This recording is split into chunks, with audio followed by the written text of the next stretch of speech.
A vehicle identification number, or VIN for short, is a unique 17-digit alphanumeric identifier that's given to every vehicle. They're clearly visible on the driver's side dashboard at the base of the windshield and elsewhere on the body. Before 1980, VINs were not standardized and varied from company to company.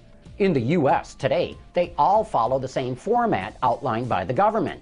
Lots of information is contained in these long strings of characters, from which manufacturer built a particular vehicle, to where it was made, to what kind of engine is under the hood.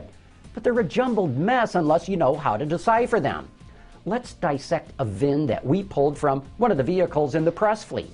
Starting at the front, the first three characters form what they call a world make identifier. The 1 tells us this car was assembled in the U.S. The G tells us it's a product from General Motors, and the 6 identifies it as a Cadillac.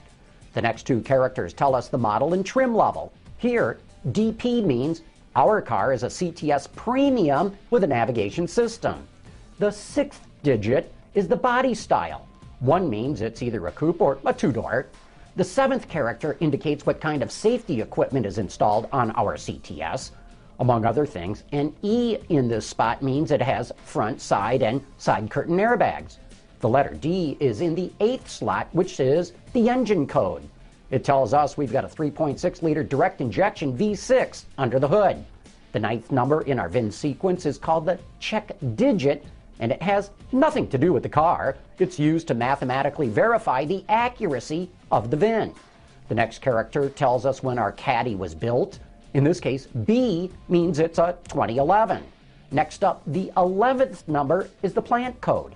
The number 0 corresponds to GM's Lansing Grand River factory in Michigan.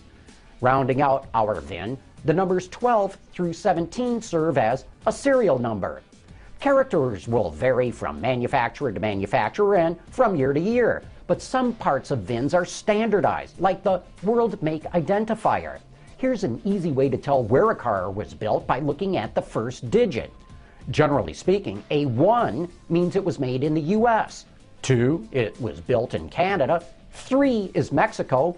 4 and 5 are the U.S. as well, and 6 is Australia. J stands for Japan, K for South Korea, S and W signify Germany. Interestingly, you'll never see the letters I, O, or Q in a VIN because they look too much like zeros and ones. It's also important to note that different companies use different characters. For instance, in GM parlance, an engine code of D corresponds to a 3.6-liter V6, but to another manufacturer, it could stand for a V12 or a diesel or nothing at all. And there you've got it. Now you too can read a VIN.